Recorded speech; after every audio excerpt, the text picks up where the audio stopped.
Super na-alarma talaga ako kasi chinek ko yung timbang ko at nakita ko doon nag 71 na ako.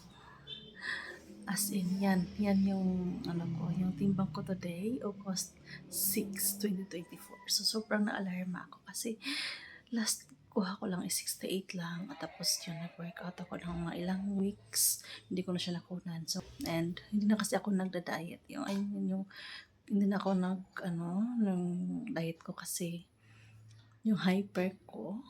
So yun. Kaya na-alarma talaga. Super na-alarma talaga ako. Kaya today is mag-workout na talaga ako. Ito yung mga gamit ko. Ayan. Meron akong bike yan. Bike na yan. Tapos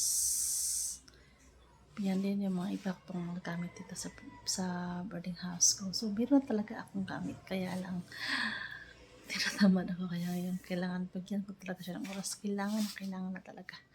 Sobrang napaka-alarming na ng timbang ko. Kung hindi na siya okay. Sobrang obesity na siya. So yan.